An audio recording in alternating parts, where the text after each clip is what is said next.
Hear me? Good morning, everyone. Can you hear me okay? Yes? Great.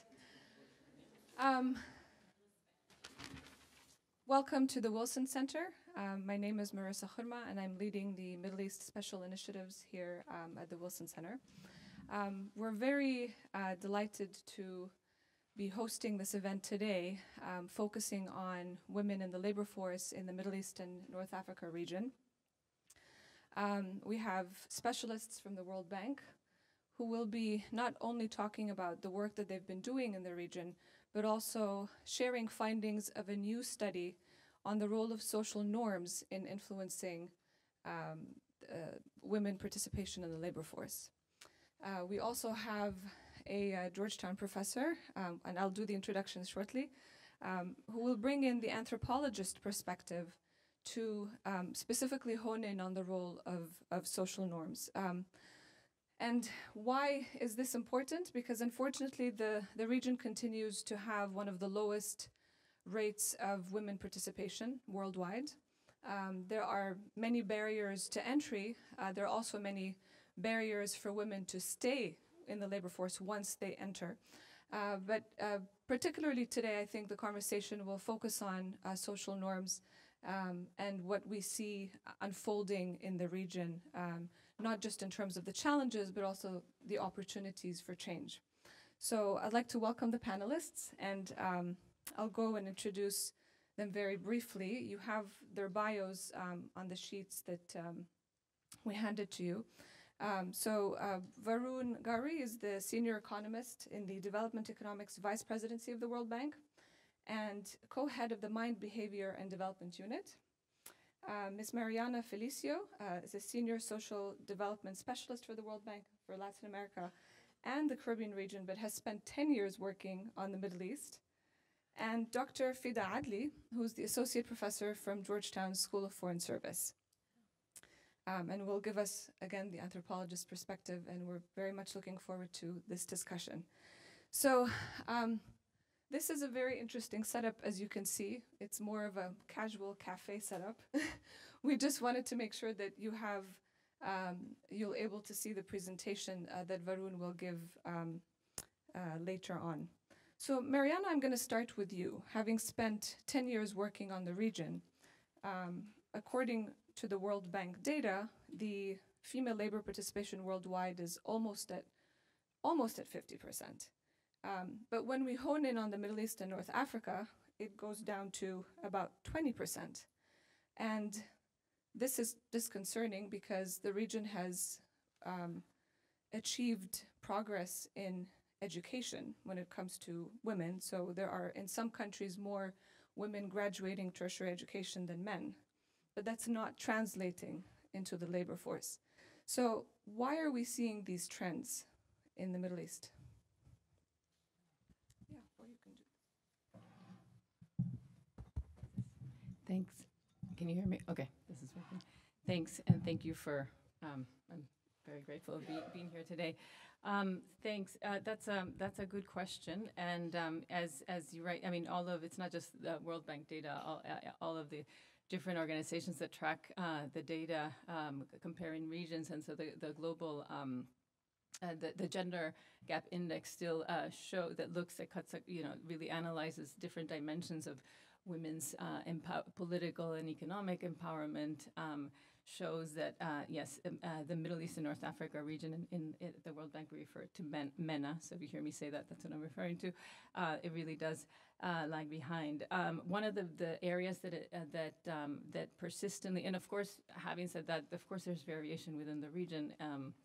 And there's, and again, I can share some specific numbers on that. But while there's variation, the area where the region lags furthest behind really is in the political participation arena.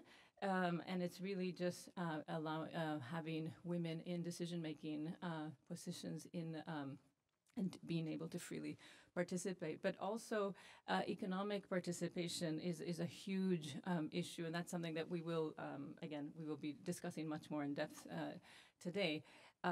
Of the five, within the gender gap index, the lowest, four of the five lowest ranking countries in the world are in the Middle East. So Iran, Yemen, Saudi Arabia, and Syria are on that list. The interesting thing about Jordan in particular, which again we will discuss more in detail, is that it is the country with the lowest female labor force participation in the world of a country not at war, which is insane, and it's also one of the countries with the highest level of university degree graduates, 54%. We know that from a McKinsey report has estimated that there's about that currently in the region only women are only contributing 18% to GDP, and that's a huge and the worldwide average is 37%. So really that's a huge economic loss. Some of the reasons why the region lags behind is one of the main reasons is financial inclusion. There are a lot of barriers, legal barriers for women to have access to finance, to bank accounts. So that's something that again that we support across different type of work, which I'll explain later. The other, also huge differences in terms of rights, legal rights. So land, title, inequality in access to land, titles, inheritance, also custody issues related to children, and again, going back to the bank accounts, that is oftentimes they require a male custodian to open that, and so that has implications on many fronts, also in terms of the types of jobs they can access to and so forth. So that's a very important one. Also, gender-based violence is a very prominent issue unfortunately, in all of the regions, but the Middle East and North Africa region, according to the World Health Organization, it's the rates are equivalent to Sub-Saharan Africa. The South Asia region is a little bit higher. It's about 40% that is estimated, and so that of course also has, and there's a lot of studies that also support this, that affects women, psychologically, in terms of access, in terms of there's issues related to transport, for example, that on fear for sexual harassment is a huge issue. The other particular issue in the Middle East and North Africa region is that it is many of the countries are currently either considered fragile or in conflict. And so what we also know is that women, there are differentiated impacts between men and women. Men, of course, are also, on the one hand, men are the ones most affected in terms of either being, in terms of violence or death, but they're also very much exposed to violence, and that's also part of the norms issue, where that becomes a lot of the being, for countries in conflict, there's increased limitations to access to education.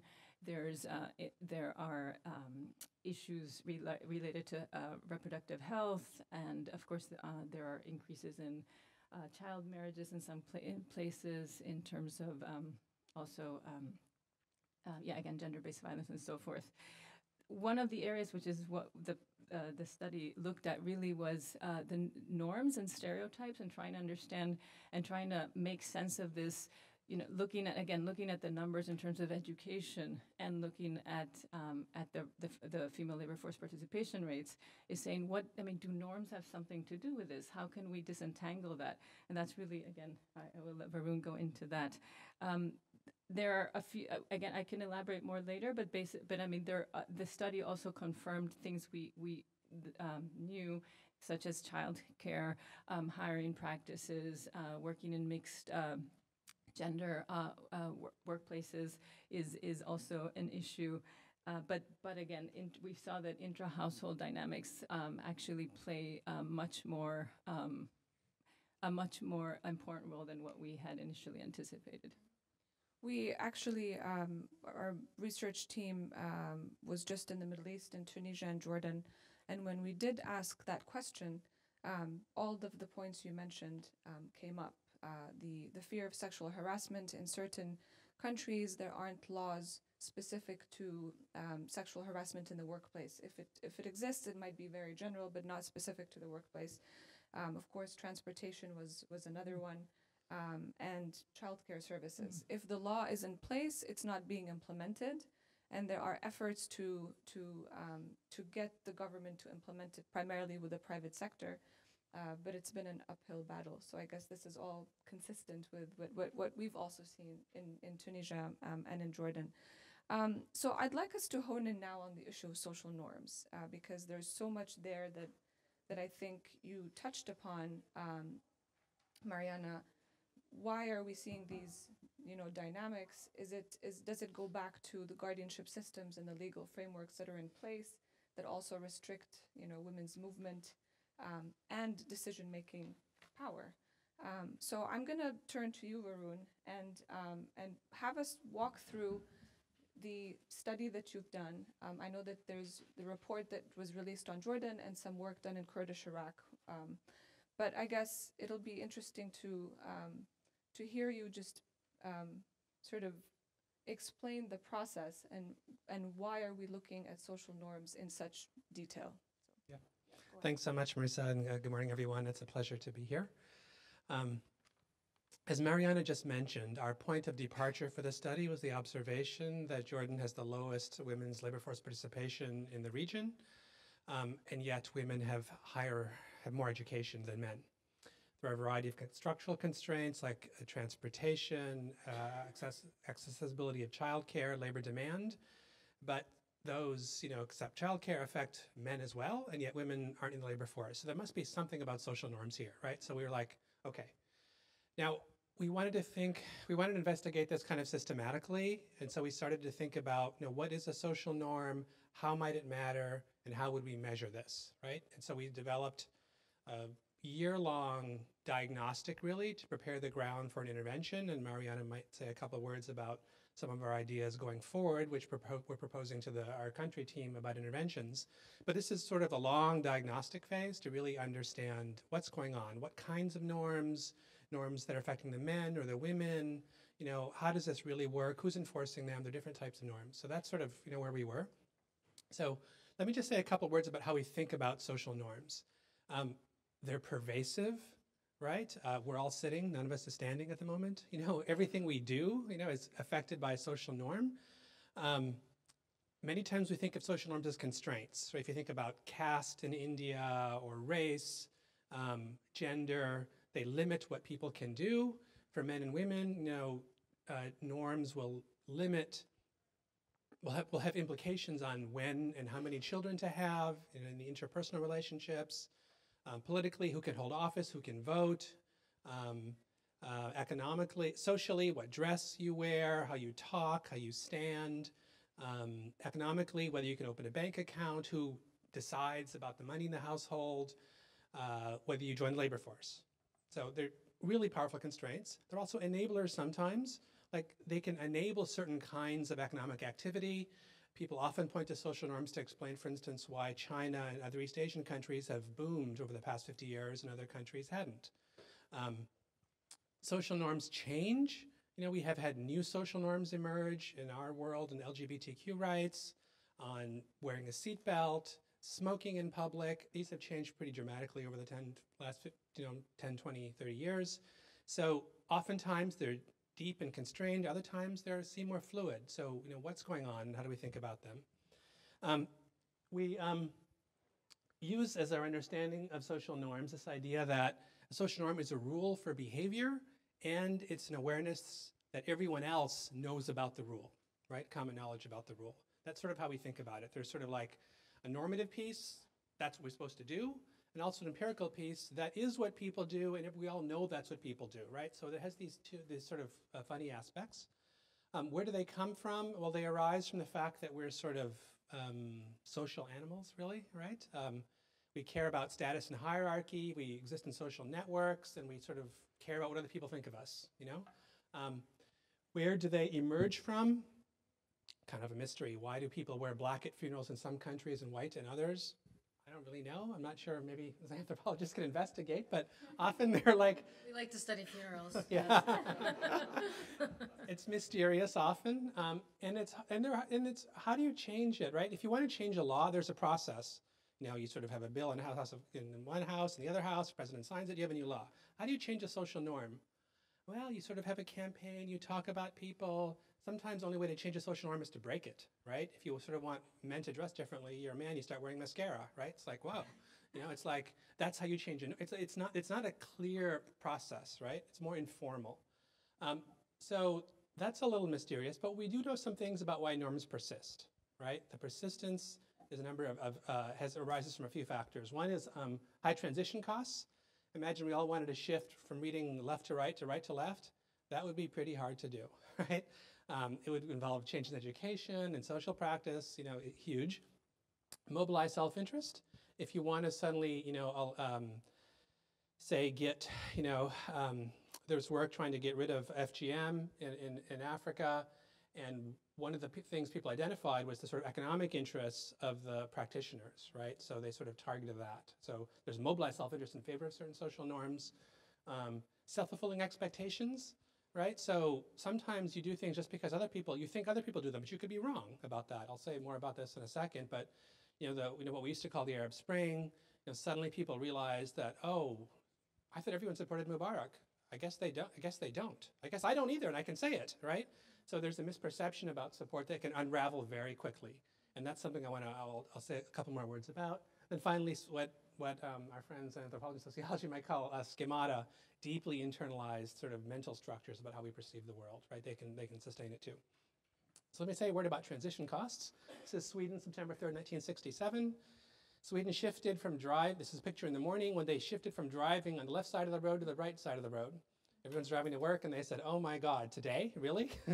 The government spent 2% of national expenditures that day, you know, for the course of the year to handle this. Samoa recently also made the switch from left to right side of the road. They had 2 days of national holiday and 3 days of no drinking to sort of facilitate the transition. It's expensive to make changes because it's a coordination problem, right? So that's it's kind of a guiding metaphor for, you know, one of the ways in which transitions are very difficult in changing social norms, that there's sort of like locked-in costs, you know, that you have to coordinate around. Now, this is more of a convention than a social norm. It's not like people who drive on the right side of the road are like morally superior to people who drive on the left side of the road. Whatever the UK, US comparisons, you know, people might want to make at certain times. You think, oh, this is the right thing to do, typically, right? So the fact that there are these sort of coordinated transition costs means that you can think of social norms as kind of like this S-curve, and this borrows from some of the work of, you know, Tom Schelling many years ago. If you think of, like, you know, on the x-axis, if you think of the amount of people adhering to a bad norm, on the y-axis, if you think about the cost of an intervention to change the norm, right? When lots of people are adhering all the way, you know, I think I misstated that. On the left is sort of people not adhering to the new norm that you want to change to, right? So down here, none of the women are working. The costs are going to be very high to sort of change that. And then there's going to be a tipping point area in the middle. There are a variety of mechanisms, right? Sort of very high transition costs, subconscious stories, you know, at this level up here, you know, the mobilized interests. In the middle, you have these mechanisms like what psychologists will call pluralistic ignorance, this idea that people can be wrong about what other people are doing, and that maintains the norm for a while. Down at the bottom, you have things like honoring in the breach, you know, which is sort of civil disobedience. You know, you sort of need the norm even to express violation to it. And you know, there's I'm moving along quickly for reasons of time, but there's much more to be said about these things. And then I will just say that there are a variety of interventions you can imagine which are matched to the mechanisms. When, in fact, you have a lot of mobilized interests, deep subconscious stories, you may need incentives. It may be very expensive to change behavior. So in Bangladesh, you have stipends to girls going to secondary school, right, that the World Bank and the government of Bangladesh supported to sort of promote girls' education. You have a lot of mobilized interests and schemata, so you just sort of really have to pay people to sort of break those norms. In the middle, you can just, in this tipping point area right here, right, where you could have sudden unraveling, what you can do is just publicize the fact that not as many people subscribe to the norm as you expect.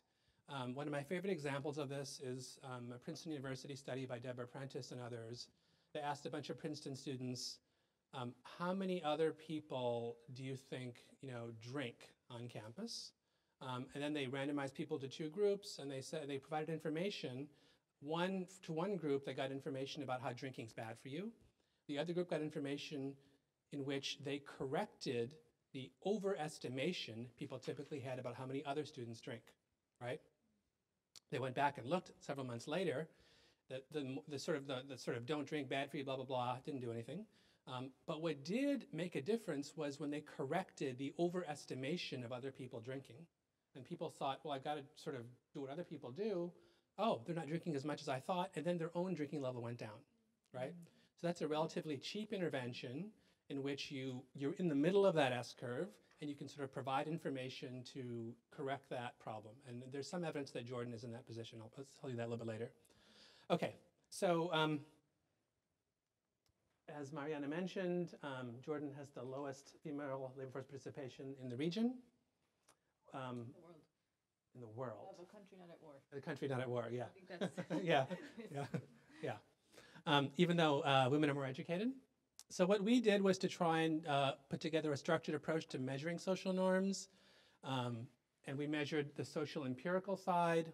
And I'll tell you more, this is like, what do you think other people do? We asked, what do you think other people think you should do, right? The social normative. We asked about interpersonal expectations in the household, not generalized, what do you think people should do, but what do you think your husband thinks he should do, right? Or what do you think your father thinks he should do? And then what do you think is right, personal beliefs? So we measured all of these things. We broke it up into domains like, can women be in public? Is it okay to work with other men? Another domain involved, childcare and marriage and responsibilities at home. Another involves status, like are you sort of low status if a woman works? That is your household low status. Does the man feel unmanly? That kind of thing. We started with focus groups, so we did a pilot survey. We oversampled working women. We had 30% working women because we wanted to sort of look at some of the positive deviance questions. And in every case, almost every case, we did it in couples, right? 75% or so husbands and wives.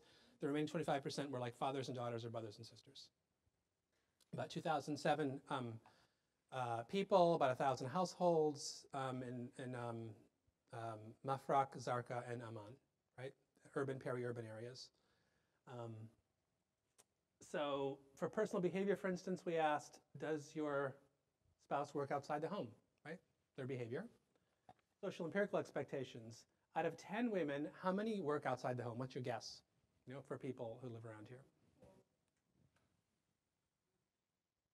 Oh no, I'm glad you're guessing. I meant that they were asked that. Yeah, but since you're guessing, most people, people guessed about 50% of women in Jordan are working. In fact, it's 14%. We really don't have a good explanation for this dramatic overestimation, right? It's a little puzzling. We're still working on this. They were asked, is it okay for women to work outside the home? Social normative. Out of 10 such people, how many would think or speak badly about women who work outside their homes? Interpersonal expectations. Does he, your husband, think or speak badly about women who work outside their homes, right? So we asked these questions, or did it about publicness and mixing, working with men, leaving your children at a certain age. We had about, 4 modules, about 30 questions, and did social empirical, social normative, interpersonal, and personal beliefs and behavior for each of these, right? It's a pretty long survey. Sometimes you have social desirability bias, right? People will say, well, this is what you want me to hear. So we incentivize the answers. We said, we will pay the person who gets the closest answer, if you can guess how many people believe this, right? And we went back and paid them. So we did that methodologically to try and correct for that problem. We also did some free-form narratives, which encoded them. We did a lab in the field video, which didn't really work. I'll tell you, we basically said, we put together a video, sort of motivating women to sort of, work, and said, randomly gave it to half the people, and then left these cards that say, you can follow up to look for a job, here's a card. we measured whether seeing the video led people to follow up to look for a job. Basically, no one believed jobs were available, so very few people called up. That didn't work. We test reliability. For 1,000 households, we did call back to see if the social norm measures are stable, right? Sort of a few weeks later, because a lot of times, you want to know whether these measurements are stable. Okay, so some highlight findings. We put together this infographic, and we brought some copies of that. You may have them. Some of the high-level findings. 60% of non-working women aspire to work, right? So this is not a situation where you have deeply internalized schemata in which you say, I don't even aspire to this. It's not appropriate for me, right? Most non-working women want to work in Jordan. I think that's important. We're in the middle of that S-curve, right? We're not at the top. Second, 96% of people think that it's fine for women to work, men and women. So again, most people are fine with this, but they think that only 63% of other people think are fine with it, right? So this is pluralistic ignorance. Mostly people think it's fine, but they have this perception that other people don't think it's fine, right? And if you can correct that, that's one route into an intervention. 1 out of 4 women who stop working do so because they got married, and this is going to be a constraint. I'll show you that in a minute.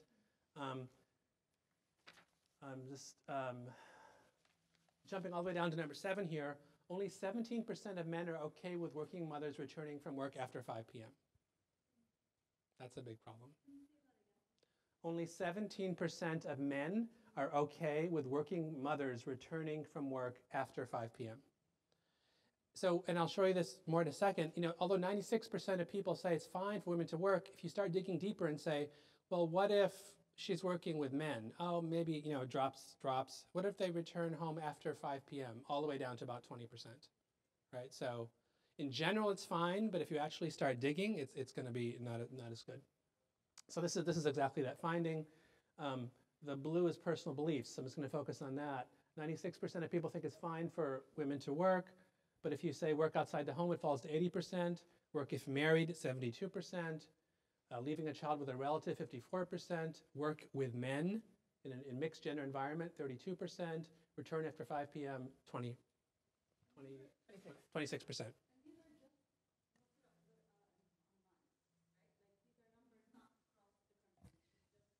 Our sample was Mafraq, Zarqa, and Amman. Yeah. Can we leave questions for later, please? Thank you. Do working women risk safety and reputation? So here, what you basically find, again, I'm focusing on just personal beliefs for a moment. There's a concern that when a woman works, it shows that her family has financial need, right?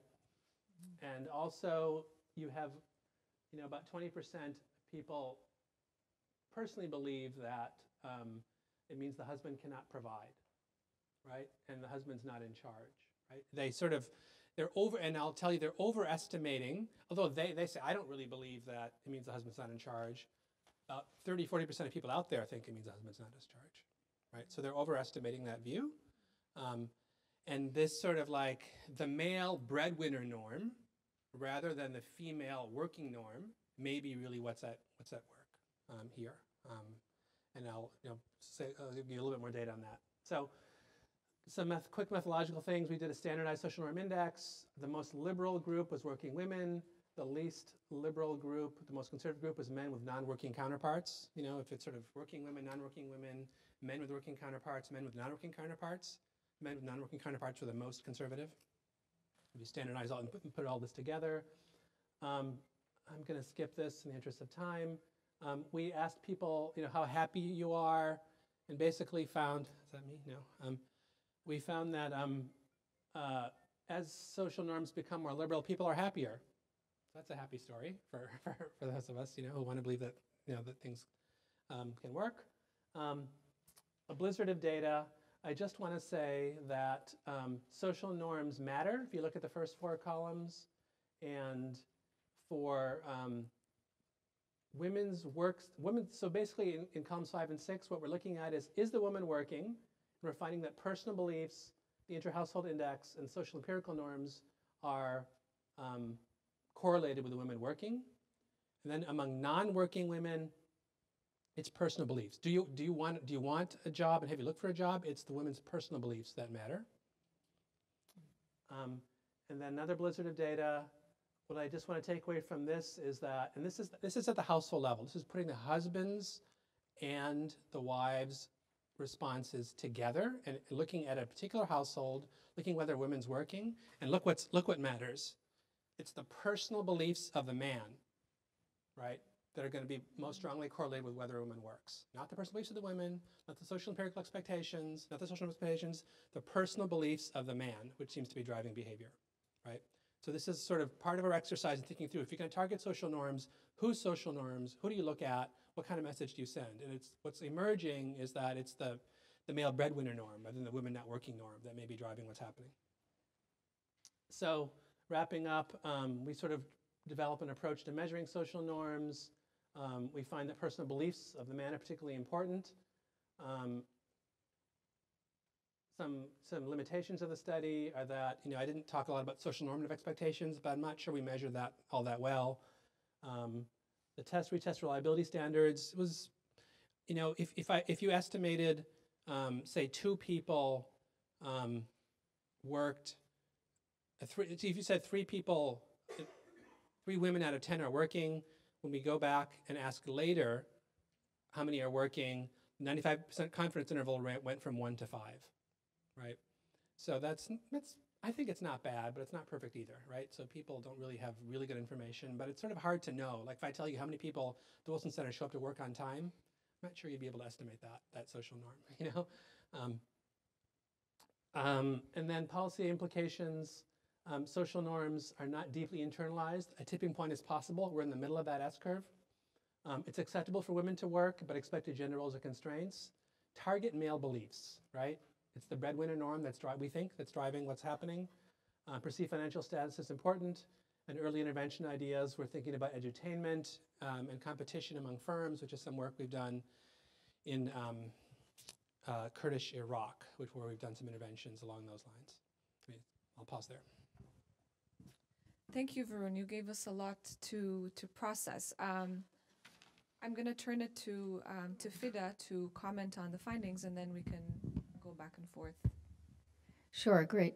Thank you so much for involving me in this discussion. And this is a really interesting report. I enjoyed reading it. And as we were discussing right before we began, many of the kind of surprising findings of the survey mirrored a lot of what I've heard over the last almost 20 years now doing ethnographic research in Jordan in particular on education and labor. So for example, the perception that women work and that this is okay. From the very beginning of when I did research, I'd ask people, well, why do women get educated and what do they use their education for? And they say, work. A woman has to work nowadays because the cost of living is really expensive. And this is something I heard, consistently across classes, across communities. I actually happened to work in Mafraq for a couple of years, and my more recent research has been in Amman. So in Mafraq, I did work in a secondary school and then followed a group of women out of a high school. So I did an ethnographic research in a school and followed young women for many years after finishing high school. And then my more recent project is actually looking at women who work. And I want to talk a little bit about kind of why I chose to study this particular group of women who are actually moving to the capital for work, and why it might be valuable to study some of these outliers to try to understand what kinds of changes are happening. But just a few thoughts about the report and how it sort of connects to some of the work I've been doing, but also raises some questions for me. So one of the things is thinking about the relationship between the norms and the structure, right? Because I think about the fact that given the lack of childcare, there's a lot of emphasis in this study, right, on the need for women to be home at a certain time, what age is appropriate for a woman to leave a child. And so think about if your options of childcare are limited or poor, leaving an infant is more difficult to imagine than leaving a 5-year-old who can speak up for himself. So I feel like there's a relationship between the structures and the norms, which you talk about the structures as sort of the context for your report, but thinking about how these shape each other is an important way to kind of try to interpret some of this, or think about And you address some of this in your policy recommendations, right? But other areas, I was thinking about the relationship between norms and structures. So childcare is one. And I think about, and it's also important to think about this stuff comparatively, because I feel like even here in the US, there's still these sort of debates about when it's appropriate to leave a child. Women tend to, at least women who have those choices, right, tend to leave the workforce when their children are young because of a perception that that's an important time to be home. The after 5 sort of question, I mean, I was literally just by chance having this conversation with colleagues yesterday. We really need to leave the office at a reasonable time, balancing work and life. So these are sort of kind of reasonable norms and expectations. So not that you're saying they're unreasonable, but just kind of trying to put that in a context in which most of us who have children try to get home at a reasonable time, right? And so, and then added to that kind of the reality that in Jordan, at least, the norm, the very strong norm, is that these domestic responsibilities are the woman's responsibility. Having said that, in the US, it's taken us almost 60 years to change those norms. If you look at time usage, so just thinking about the pace of change and how slow it is, time usage data shows that, which is, you know, basically surveying men and women who both work about the domestic work that they do, and women still do more in terms of the care of children, but there's kind of been a narrowing of that gap since we started measuring that kind of time usage. So just, I think it's quite a challenge, but that kind of change is quite slow. The division of labor in the household and the whole notion of double burden came from our own experience in this country, and that is an experience that Jordanian women talk about all the time as they kind of weigh the benefits of working versus not working. Is, you know, everything at home is my responsibility. So if I take a job outside the home, those are 2 jobs. The other structural sort of things is the labor market, and you said something, Varun, you said something a minute ago about the video and how that failed and how women didn't believe that there were jobs out there. And I think that this is a major kind of hard and fast structural issue in the Jordanian context. Recent data shows that male labor force participation is one of the lowest in the world right now as well. So there's a real issue about the kinds of jobs people expect that I think are tied to education and the high education levels in Jordan, and the kinds of jobs that Jordan is creating. I haven't seen recent data about job creation, but in this period of growth around 2006, 2007, 2008, most of the job was low-skilled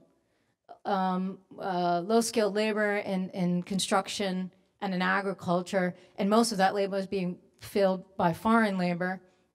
And so I think that even if we can overcome some of these norms, the structural issues are difficult and challenging. And I think that, you know, were there more jobs that were appealing to a university-educated women, we'd see some of these norms changing. But so I don't see these as separate. I see them as sort of feeding each other. And there's this, you know, almost 40 to 45% of Jordanians get some kind of post-secondary education. That's quite a high rate. And in the provinces, as we were talking about, women have higher rates of post-secondary education than men. So those are some of the structural issues. And then also, and you kind of get at this to a degree in the study by practice. So the proxy for practice is whether you're working or not, right? So tying beliefs to practice or beliefs to action. And so to some degree, we get at this in this study. But you know, I'm, as an anthropologist, right, strong believer that there's a story we tell about ourselves, and then there's what we do, right? But I think, again, so the story we say, well, men should do X and women should do Y, and this is, men are the breadwinners, men pay for weddings. But then when you start doing some of this kind of ethnographic qualitative research, you find out, well, in practice, women cover some of the costs of weddings. They don't talk about it because the norm is the man is supposed to cover it, or the breadwinner sort of status is a very strong norm.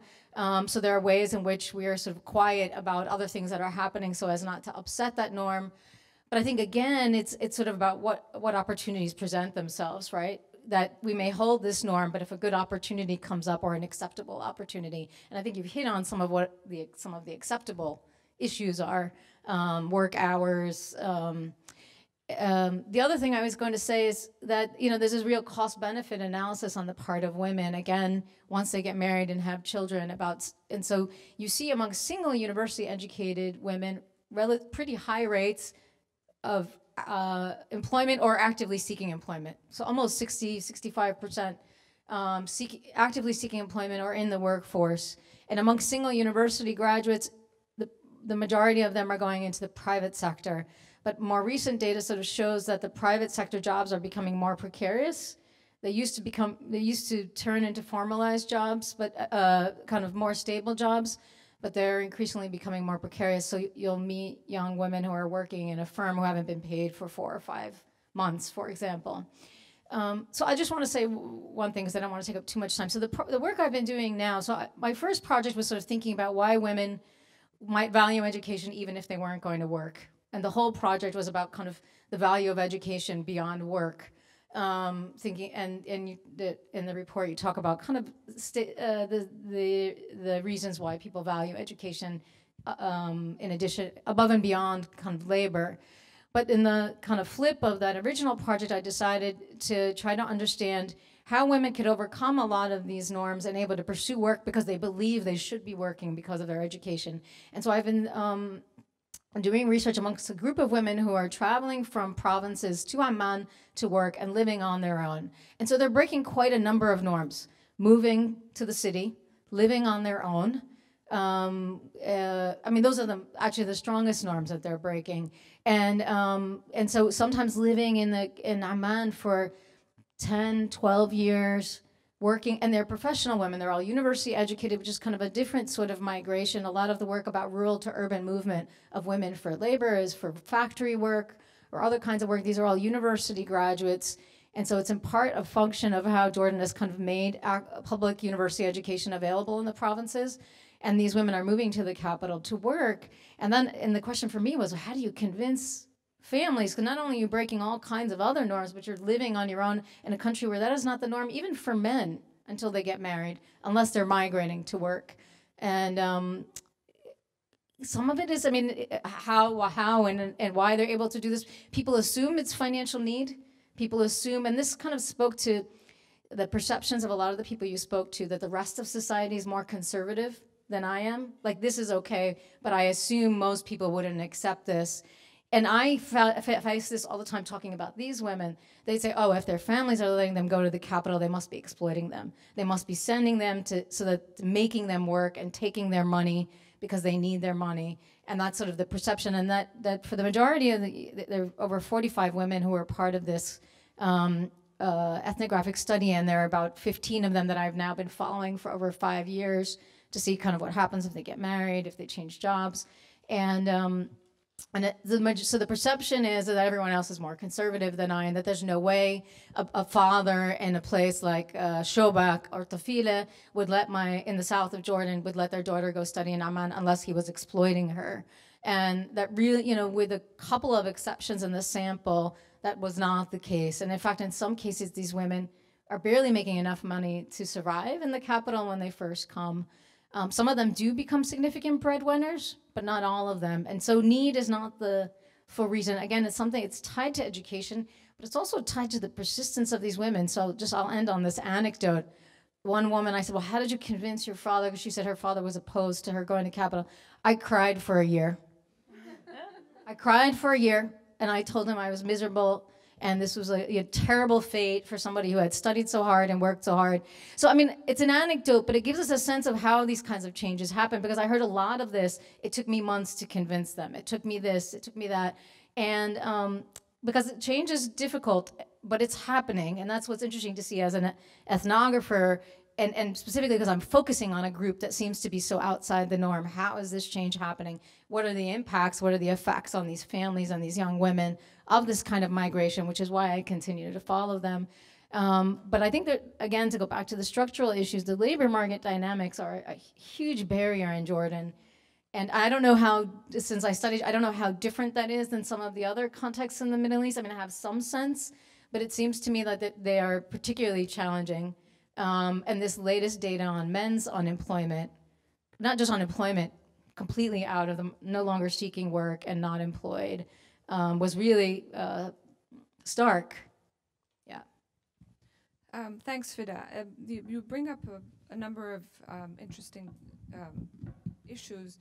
interesting points, and particularly with regards to the issue of, I mean, those anecdotal sort of points to, women being persistent, and how do you measure that over time? And obviously you can't, because it takes many women to break the barrier and pave the way for others. It's always been the case. So just going back to the issue of the structural look and the link with the social norm aspect of it, I think one thing that we've also seen in our field research very recently goes all the way back to the way the education system is set up, and how the curriculum also preps men and women for the workforce. So I know that there has been contextual analysis of curriculum across the MENA region, looking at, well, what kind of messages are we seeing encouraging men and women into different professions? And you'll see sort of, pointers to women preferably going into nursing and teaching and the public sector, which is popular for both men and women. And then encouraging men to go to engineering and medicine, etc. But we're also looking at the numbers, and you see a lot more women graduating in IT and engineering. So things are definitely shifting. So I guess it goes back to the pace of change and how patient we are with this process. Because it takes more than just, as Varun mentioned, like more than just one campaign. It has to be a more systematic approach. So I just want to turn back to you, Mariana, to tell us a little bit more about what the World Bank is doing, with different countries in the region to address some of these issues, from structural barriers to the issue of social norms. Sure. Thanks. So your points on the structural issues are something that that was really our starting point.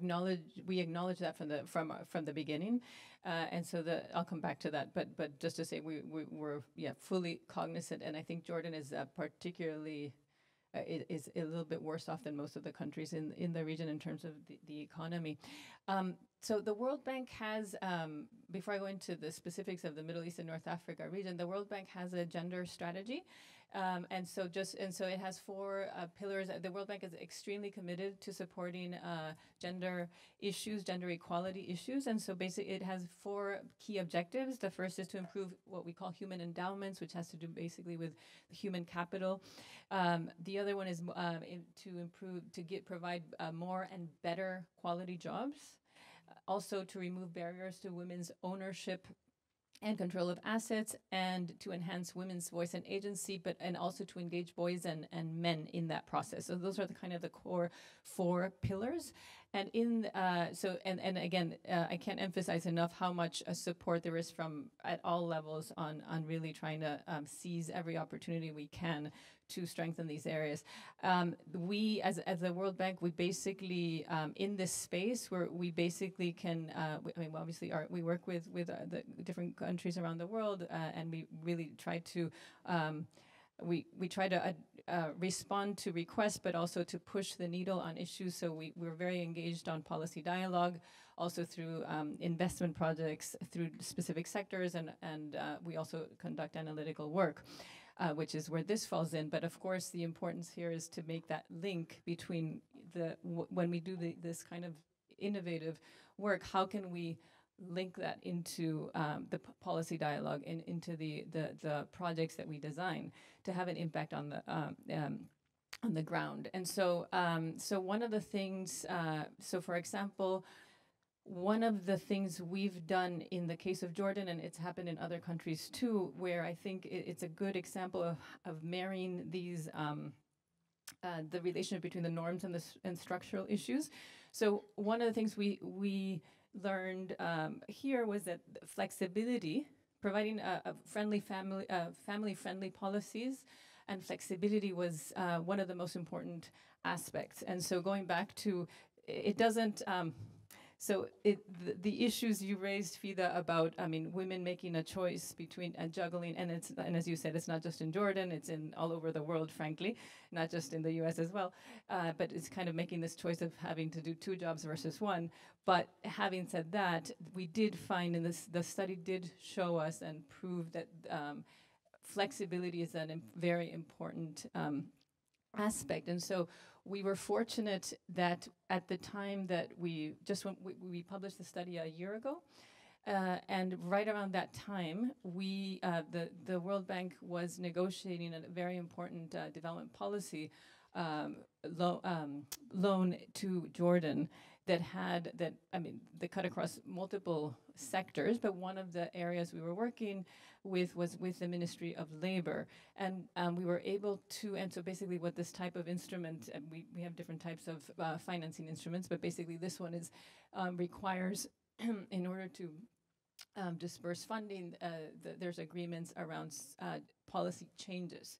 And so there was, so one of the things we did, so there was a regulation on flexible employment, number 22, which was pursuant to the Jordan labor law, that basically what it did, it provided, which was something that was implemented in Jordan, because the Jordanian government is extremely supportive and committed to increasing female labor force participation to 24% by the year 2025. So there's obviously there's an enabling environment for this, but this is where we've been able to, not just with the bank, but other donors, the Canadians are very active on the gender agenda as well. And so this is something that we were able to push, and that's an important change. Going back, just to give you another example on the importance of flexibility, and a project I worked in Egypt, which is a inclusive. It was called the Inclusive Housing Project. A unexpected positive side effect that the project had. It was a project to process loans for housing loans for a specific target group. And so that program ended up providing very flexible jobs for women, because women could work. There was a lot of online kind of processing of applications and through the phone. And this was that hadn't been intended in the project at the beginning, but it actually, we learned in that project that generated a lot of female employment opportunities. Another thing that we've been able to work with the government of Jordan, and again, because they are very committed to increasing female labor force participation, is in the area actually of workplace harassment and also harassment with the transport sector. So we've also negotiated, agreed some policies with the Ministry of Labor and the Ministry of Transport to implement codes of conduct. And so, for example, with the Ministry of Transport, there was a decree that's basically it's helping to regulate the behavior of drivers and operators and passengers with very clear rules against harassment in the transport sector. So that's just to give a few examples.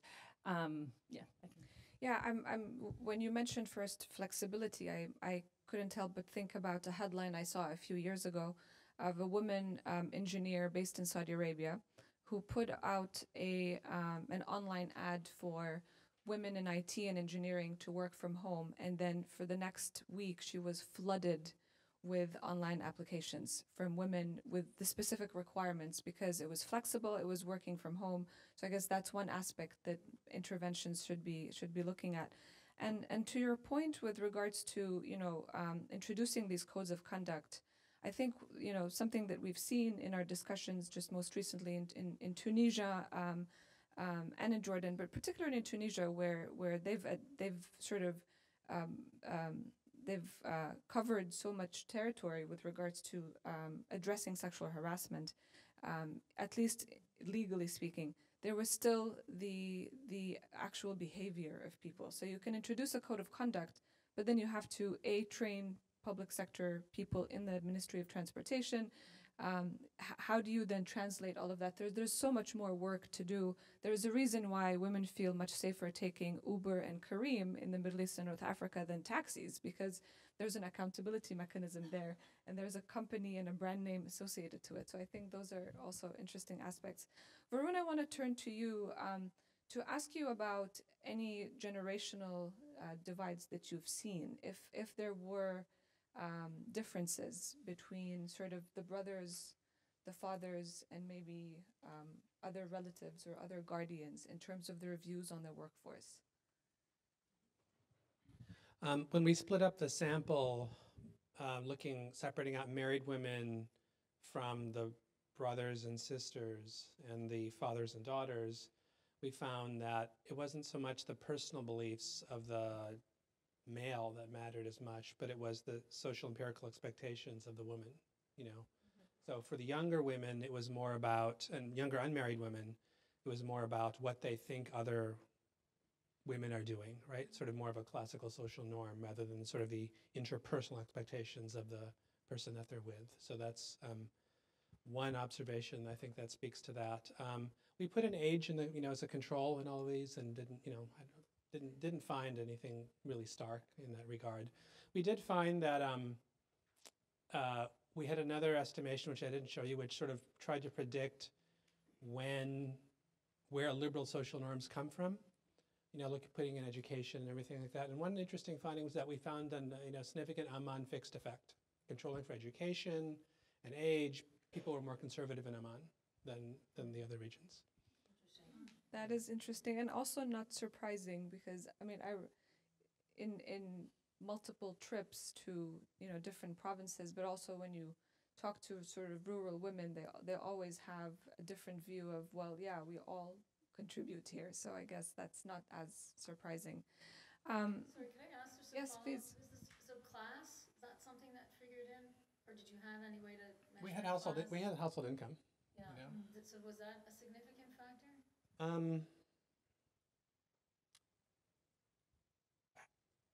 I don't recall. I'll have to look at it more carefully. We're sort of, finalizing the final paper. I'm not sure yet.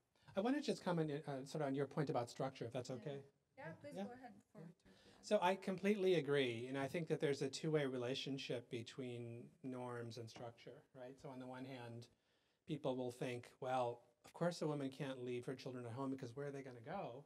On the other hand, you don't have the political and economic demand for childcare, because that's if norms constrain what a woman even wants to do or thinks she can do, right? So I think that really sort of goes back and forth. On this question about the 5 p.m. thing, I think that is an issue all over the world for sure, and in some ways it's understandable.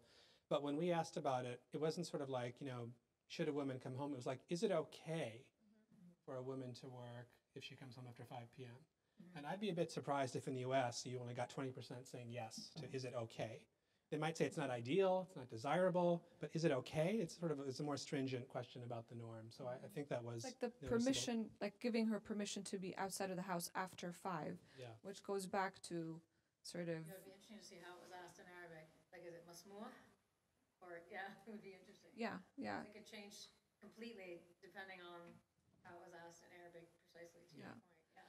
But that goes back to sort of, Mariana's earlier introductory comments about how all of this is also connected to the legal environment and particularly the guardianship systems across the Middle East. So, part of the reason I asked about class is because I've also been doing some research on transportation and how people move around on men and women. And it's sort of interesting that folks who are a bit more middle class will say, oh, the transportation system's awful. It's not safe, there's harassment, but then you'll ask them and they actually have never taken the bus, or they've only taken it while they were university students. And the folks who can't afford to take taxis are taking the buses, but there's just an issue that there are not enough buses. No, that's true. Sorry. yeah, go ahead. One quick comment on the childcare. So something we also learned in the study is that it's not so in terms of the constraints, it's not just providing more accessible and reliable childcare, but that the commute time to childcare. It was very important, and so we found that 32 minutes seemed to be the threshold in terms of commute. So with around childcare, that was one of the biggest issues, and the other issue is the stigma around leaving children in childcare. One other aspect in which we've been able to in the last year discuss and negotiate with the Jordanian authorities is to streamline the registration procedures for establishing nurseries. And so that's actually, again, this is linked to, basically simplifying the ability to set them up and to have more of them. So that's another thing that the World Bank has been able to, been involved in doing. It's all very recent. So I guess there's some lag time in terms of actual implementation on the ground, but that's also something happening. On this particular issue with childcare, I recall a very brief conversation with one of Tunisia's leading women activists most recently, and what she said was, she was able to work because her mother wasn't working and she was taking care of kids. But now she's working and her daughter is working, and so we need more childcare services. So that's sort of the evolution, right? And I guess if we've made that step forward, then I guess the next step is to work on all of these different aspects, from the legal issues to the implementation and then the social norms. I'm going to turn to the audience now for questions. So please identify yourself and make sure you have a question and not a comment, because we don't have too much time for comments. And Kent. Coming. Hi, I'm Kent Hughes. I'm here at the Wilson Center, and I'm part of Marissa's workforce team. I'm curious about your soap operas and the impact they can have. If you go to Cuba, go to a private restaurant, it's referred to generically as a palador. The name, and I suspect some of the inspiration, came from a Brazilian soap opera. So what kind of pictures could you have in the soap opera showing women at work, the role of the man perhaps changing but finding another co-identity with being the breadwinner and being something else? So one of my favorite studies looks at the effect of Brazilian soap operas on household size. It basically looks at which municipalities in Brazil had access to cable TV. And there was a soap opera on O Globo, which is very popular. This took place in the 80s, 70s, 80s, I think maybe early 90s, when the government was basically not pushing family planning, was actually pro-natalist to populate the Amazon, the military government thought. People who watch the soap opera, when you could see a relationship between access to the soap opera and the decline in family size. And there was a relationship between, because it was sort of, the message was modernity means smaller families and being upwardly mobile. And there was a relationship between when characters in the leading protagonist soap opera had a big jump in status, you could associate that with a sharper drop in fertility in different municipalities. And it wasn't a randomized experiment, so there's always identification questions, but there was also a greater likelihood in municipalities that had access to the soap opera of naming your own kids one of the characters' names. So that's sort of the identification thing. But there's emerging evidence now. So I know World Bank colleagues have done work on MTV Shuga, sort of in Nigeria, Kenya, South Africa, which found that access to that, increased testing for HIV/AIDS, had a variety of, safe-sex behaviors. Another colleague did some work in South Africa with a soap opera called Scandal, in which messages about good financial, planning and stuff were encoded. And among households that were encouraged to watch a soap opera, they had lower rates of gambling, lower rates of, high interest, short-term debt, and other behaviors as well. So it's pretty strong emerging evidence now that they can make a difference. Thank you. Yes. I have two questions. 1 second. Thank you. Thank you. My name is Eliza Chard. I'm from Creative Associates. And I have two questions. One is I was wondering if any of you have looked into the perceptions of kind of the gatekeepers in the private sector around women's access to work. And then the other is kind of gets at this idea of the macroeconomic environment. And one of the things that we've been hearing in Jordan is that a lot of men who would be kind of the counterparts, husbands of the women who are trying to get into the workforce are migrating for work, and when they come back to Jordan, actually have more conservative views than are typical in Jordan. So are you seeing Depends that? on where they're migrating to. It's true, yeah. But so I was wondering if that's something that you guys are seeing and if that's also kind of playing a role in this. I mean, there's a long history of Jordanians going to the Gulf and kind of fluctuates with the political fortunes of our relationship. So in my own work, that hasn't been as significant of an issue, but I've read research about this, right? So if they go to Saudi Arabia, there's work that's shown that in the Sudan, that they're bringing back particular views about religion and particular gendered views that are embedded in that. So I don't know. So I think this is, the migration to the Gulf is at least since the 70s. So it's not particularly new, and it hasn't come up. And interestingly, women have also migrated to the Gulf as teachers. There's a much longer history of that. But there's also, and I have no sense of the scale, but at the professional and kind of tech and IT, there's some women going to the Gulf as well. They're a much smaller number. And I can't remember and then I don't remember what the other question was. I'm sorry. Perception.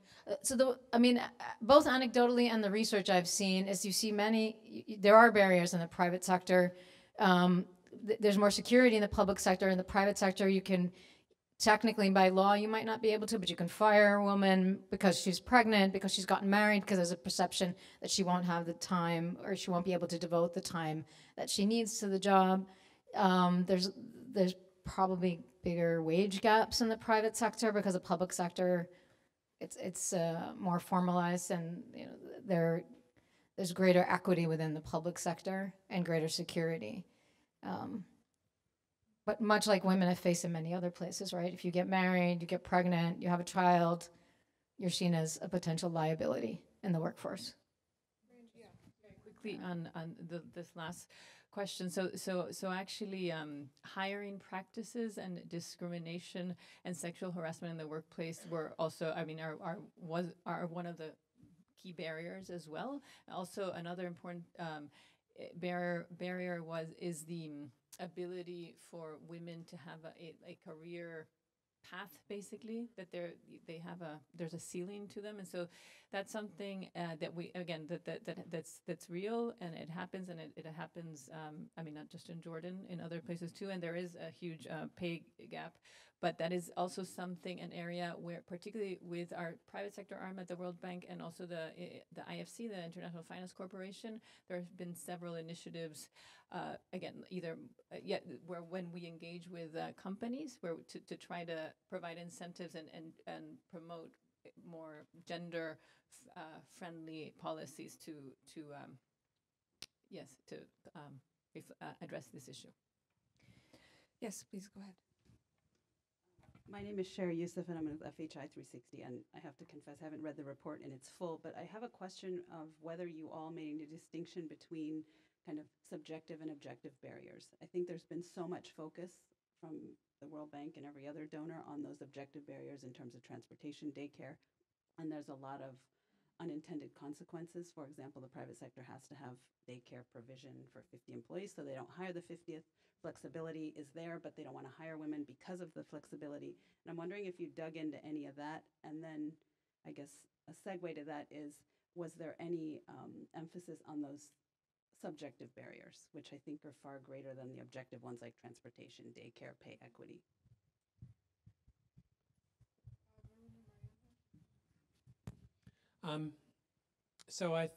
We didn't look at this question of indirect effects and unintended consequences of requiring childcare. I've heard that story as well. Legislation sometimes can have unintended consequences, and that's sometimes why you work directly on social norms underneath legislation. But I don't have any. So I think that on the question of objective subjective, I mean, I think the tradition has been to focus on structural constraints like transportation and childcare and labor demand. And we were trying to understand precisely in this study, what's in people's minds. What do they perceive, and is it accurate? What do they think other people believe, and does that matter? Yeah. So I think I would, in using your language, I would frame this as like sort of mostly about the subjective side, in contrast to the traditional work, which has been more focused on infrastructure and things like that.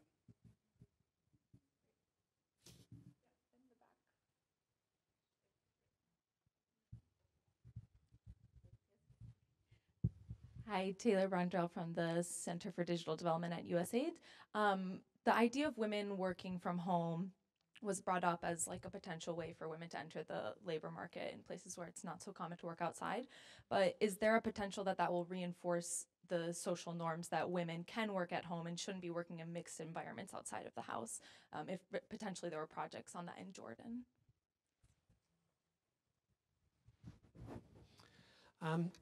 I think it's a good idea, and I think sometimes to change a social norm, you've got to sort of get at it indirectly, right? In circumstances where women can't go to school because of fear of mixed gender, harassment, whatever, if you can sort of create an all-girls school, that's a step in the right direction. There is this concern that it sort of is a segregation and reinforces that. But one of the ways that you change social norms is through changing power relationships, right? And so if women are actually working, they have more income, they can control it, they sort of have a stronger role vis-a-vis their partners in that inter-household bargaining arrangement. So you don't have to directly attack the normative piece. You can go at the practice side or at the power side to change the norm, and that it would increase women's economic independence if they could work, even if it's in the home. Hi, I'm Allison Cave, recent retiree from the World Bank, where I worked on issues of diversity and inclusion. And my question is, given the demonstration effects of other countries, there's a wide variation on women's participation in the workforce across the Middle East. And so I'd be interested to hear your ideas on to what extent the experience of other countries that may be a little more advanced, and even the non-Arab countries, and I'm thinking of Turkey and Iran perhaps, might influence and speed up some of the transitions of social norms and women's entrance into the workforce. I mean, I think your own data shows that the perception is the situation's quite good for women in Jordan. So in some sense, right, and that there's a belief that there are many more working. So I guess this feels like a stretch that this would influence folks if they don't even have a good sense of how many people are actually working. But I don't know if you had other thoughts about that.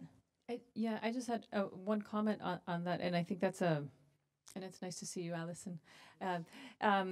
So I think it's, this is one of the things we also do at the World Bank, given that we're a World Bank and we have access to, we work across all the regions, is particularly when we're trying to present policy options and move, again, the needle on these different issues, is to show the experience from other regions. And so we've found, so not so much in terms of communication campaigns with citizens in Jordan, but yes, with our government counterparts, and is to show, and we have done that in other, not necessarily in Jordan, in actually in Saudi Arabia, we were doing some work on increasing female labor force participation, and we had presented the example of Japan, actually, and how they had different flexible arrangements, and how they had, because there are also, it's a country that also has quite strong social norms around gender roles and so forth. Turkey actually was one of the countries we like to, or we used to like to use as an example. Now it's I'm not sure if it's the best example. And then Latin America as well, are usually the regions we've used, again, but it's usually with our counterparts in the government, decision makers. Yes, to change their views and mindset on these issues. Did you have Yeah. a comment? Hi, Alison. I think one of the challenges with social norms is that they apply to what we call a reference group, right? Who's your reference group? And it's an open question. I don't have data, but I suspect doubtful that people far away countries are a relevant reference group for your average Jordanian. They are probably relevant for the Jordanian policymaker, who do look around and see. And there is, I did some work earlier in my career which showed that one of the strongest predictors of whether a country adopts a new vaccine is whether neighboring countries have done the same. People have done this with Washington consensus policies as well. Economic policy, what neighbors doing really matters. So for policymakers, yes. For the average Jordanian, no. And in fact, sometimes if you have the wrong reference group, the social norms message might backfire. Because you'll say, oh, they're doing it, and then they'll think, yeah, but that's them. That's rich people, right? So that's nothing to do with me. So I think it's an important thing to think about when doing the messaging. If I may add, I recall the very famous Turkish soap opera that was dubbed in Arabic about 10 years ago. And the gender dynamics were very different to Arab audiences than what they're used to, right? So, women were able to divorce, women had choices, they were fighting back in a way that Arab audiences had not seen before. And there were some studies, I don't know how scientific they were, that were conducted that showcased that, the number of women that filed for divorce, for example, had actually risen after that soap opera, because Turkey was a Muslim country, or Muslim majority country, and so there were some sort of, going back to your reference group sort of point, Varun, that there were some similarities in the culture, but again, not scientific, completely anecdotal. Any other questions? We have time for one more last question. Hi, my name is Haneen, and I'm wondering if, as you look at some of the social norms, did you look at any legal or any laws that exist that also need to be targeted so people's perceptions and social norms also start to change? Thinking from my experience in Jordan, how you still require a male's authority to do a lot of things. So until something like that changes, how much can you target beliefs and social norms and other things like that? In the early version of the survey, we did ask questions about legal rules, but people weren't good at distinguishing the law from the social norm. They couldn't tell which was which, so we ended up dropping that in the survey. Did you have a comment here? No. Mariana? No, just to say, also,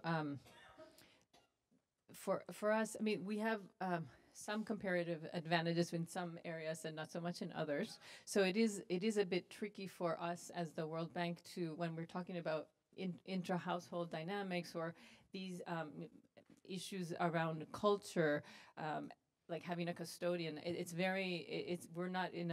not really a space we have a comparative advantage with. However, we have, through different projects, we do, one opportunity is to introduce and integrate behavioral components, and so, or to partner, and there are a lot of other organizations that have that comparative advantage, like UNICEF or Promundo or others. And so, for example, there's a very interesting study Promundo did a year or two ago, looking at, they looked at attitudes of gender dynamics and gender-based violence, but also they did a very wonderful short video about male roles and showing how men can, they're contributing to the household, they're helping with household chores and child care and so forth.